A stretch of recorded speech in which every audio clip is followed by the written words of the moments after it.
मित्रों, रामायण में रावण की पत्नी मंदोदरी तो आप सबको याद ही होगी।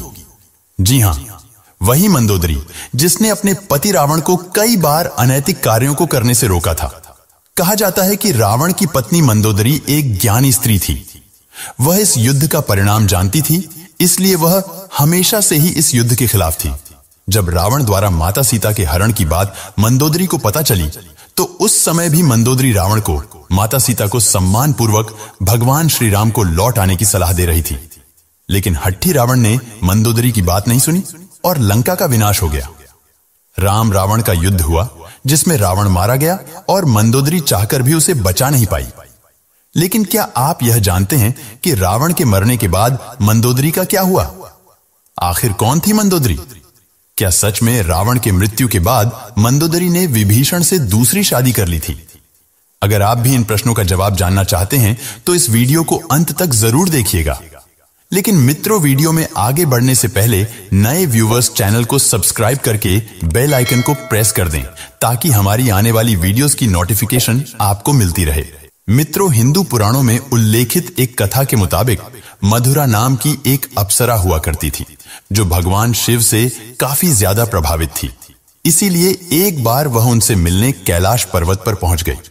उस वक्त कैलाश पर्वत पर भगवान शिव अकेले थे। माता पार्वती कहीं गई हुई थी। कथा के मुताबिक भगवान शिव को कैलाश पर्वत पर अकेला पाकर अप्सरा मधुरा उन्हें लुभाने की कोशिश करने लगी। कुछ देर बाद जब माता पार्वती कैलाश पर्वत पर आई, तो उन्होंने मधुरा के शरीर पर भगवान शिव का भस्म लगा हुआ पाया, जिसे देखकर माता पार्वती क्रोधित हो गई और क्रोध में आकर उन्होंने मधुरा को श्राप दे दिया कि तुम अगले 12 वर्ष तक मेढ़की के रूप में जीवन व्यतीत करोगी। माता पार्वती का श्राप और क्रोध देखकर मधुरा डर गई और हाथ जोड़कर उनसे माफी मांगने लगी। जिसके बाद माता पार्वती ने उसे कहा कि सही समय आने पर तुम श्राप मुक्त हो जाओगी। माता पार्वती के श्राप देते ही अप्सरा मधुरा मेंढकी बन गई, जिसके बाद वह धरती लोक पर विचरण करने लगी। मेढक रूपी मधुरा पृथ्वी लोक पर किसी तरह अपने दिन गुजार रही थी। लेकिन तभी एक दिन अचानक एक भयंकर सर्प मेढकी मधुरा को खाने के लिए उसके पीछे पड़ गया।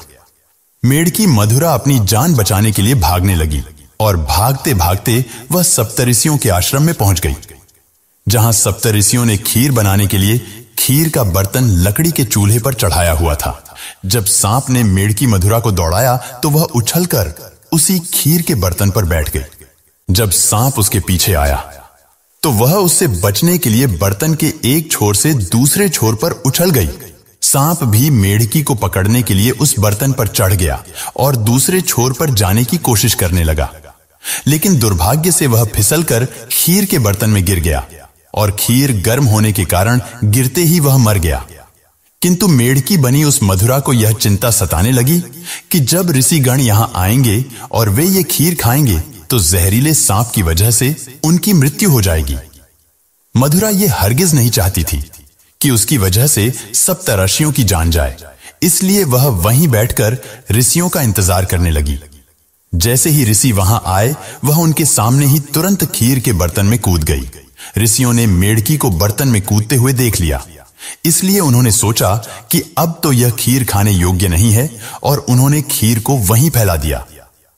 खीर फैलाने पर उन्होंने देखा कि उस बर्तन में मेढकी के अलावा एक सांप भी मरा हुआ है। यह देखकर सब ऋषि तुरंत समझ गए कि इस मेढकी ने हम ऋषियों की जान बचाने के लिए अपने प्राणों का बलिदान दे दिया। मेढकी के इस नेकदिली को देखकर सभी ऋषियों ने अपनी शक्ति से उस मेढकी को जीवित कर दिया और उसे कन्या का स्वरूप दे दिया, जिससे अब मधुरा मेढकी से एक सुंदर कन्या बन गई। किंतु लोक समाज के डर से ऋषियों ने इस कन्या को अपने साथ नहीं रखा। उन्होंने महर्षि कश्यप के पुत्र मायासुर को बुलाकर उस कन्या को उन्हें सौंप दिया। मायासुर और उसकी पत्नी हेमा ने उस कन्या को पुत्री के रूप में गोद ले लिया। फिर उन्होंने मधुरा का नाम बदलकर मंदोदरी रख दिया। अगर हम बात मंदोदरी के पिता मायासुर की करें तो उसे राक्षसों का विश्वकर्मा कहा जाता था। उसे ब्रह्मा जी से विशेष वरदान प्राप्त था, जिसके मुताबिक वह कहीं भी सुंदर भवन व नगर का निर्माण कर सकता था।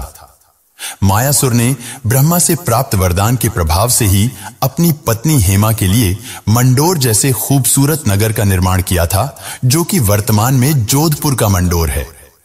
मंदोदरी और रावण का विवाह कैसे हुआ? कथा के अनुसार एक बार रावण मायासुर से मिलने के लिए मंडोर पहुंचा था। उसी समय उसकी नजर मंदोदरी पर पड़ी थी। रावण मंदोदरी को देखते ही उसकी सुंदरता पर मोहित हो गया, इसलिए उसने असुर राज मायासुर के सामने मंदोदरी के साथ विवाह का प्रस्ताव रख दिया। कहा जाता है कि जब विवाह के लिए रावण और मंदोदरी की कुंडली का मिलान हुआ, तब स्थितियां ठीक नहीं थीं। लेकिन रावण के बर्ताव को देखकर मायासुर ने उसे डर से मना नहीं किया। वहीं दूसरी तरफ मंदोदरी भी रावण से विवाह नहीं करना चाहती थी, लेकिन अपने पिता की बातों को टाल ना सकी, जिस वजह से मंदोदरी ने रावण से विवाह के लिए हामी भर दी। कहा जाता है कि राजस्थान के जोधपुर के मंडोर में मंदोदरी और रावण का विवाह हुआ था। राजस्थान के जोधपुर के मंडोर रेलवे स्टेशन के पास एक जगह है, जिसके बारे में ऐसी मान्यता है कि यहीं पर रावण ने मंदोदरी के संग साथ फेरे लिए थे। कुछ मान्यताओं के मुताबिक भगवान शिव के वरदान के कारण मंदोदरी का विवाह रावण से हुआ था। मंदोदरी ने श्री बालेश्वर नाथ मंदिर में भगवान शिव की आराधना की थी। यह मंदिर मेरठ के सदर इलाके में है। कहा जाता है कि मंदोदरी ने भगवान शंकर से यह वरदान मांगा था कि उसका पति इस धरती का सबसे विद्वान और शक्तिशाली हो। उस समय रावण ही एकमात्र ऐसा पुरुष था जो धरती का सबसे विद्वान और शक्तिशाली था। कहते हैं रावण मंदोदरी की सुंदरता पर इस कदर मोहित हुआ कि उसकी कई रानियां होते हुए भी उसने मंदोदरी को वचन दिया कि केवल मंदोदरी ही उनकी प्रमुख रानी और लंका की महारानी होगी। कथाओं में मंदोदरी को एक पतिव्रता नारी के रूप में वर्णित किया गया है। वह मंदोदरी ही थी जिसने अपने पति रावण के मनोरंजन के लिए शतरंज के खेल का प्रारंभ किया था। रावण से विवाह के बाद मंदोदरी को रावण से मेघनाथ और अक्षय कुमार नामक 2 पुत्र भी हुए थे। जनश्रुतियों के मुताबिक श्री राम द्वारा रावण के वध के पीछे मंदोदरी का भी हाथ था। कहा जाता है कि रावण की मृत्यु एक दिव्य बाण से हो सकती थी, और उस दिव्य बाण के बारे में रावण ने सिर्फ मंदोदरी को ही बताया था।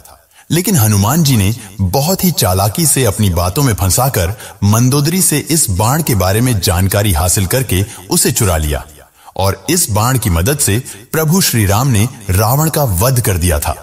कहते हैं कि मंदोदरी अपने पति द्वारा किए गए बुरे कार्यों से अच्छी तरह परिचित थी। वह हमेशा रावण को यही सलाह देती थी कि बुराई के मार्ग को त्याग कर सत्य की शरण में आ जाए। लेकिन अपनी ताकत पर घमंड करने वाले रावण ने कभी मंदोदरी की बात को गंभीरता से नहीं लिया, और उसका परिणाम तो आप सभी जानते ही हैं। क्यों किया मंदोदरी ने विभीषण से विवाह? जब रावण ने सीता का हरण किया था, उस वक्त मंदोदरी ने इसका विरोध किया। उसने रावण को मां सीता को पुनः राम को सौंपने को कहा था, लेकिन रावण ने मंदोदरी की बात को अनसुना कर दिया। प्रचलित कथाओं के मुताबिक राम रावण के युद्ध में विभीषण और मंदोदरी सहित कुछ गिने चुने लोगों को छोड़कर रावण के पूरे कुल का नाश हो गया था।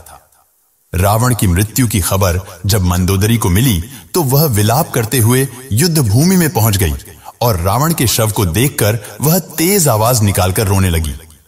कहते हैं वहां युद्ध भूमि में मंदोदरी की नजर प्रभु श्री राम से भी टकराई।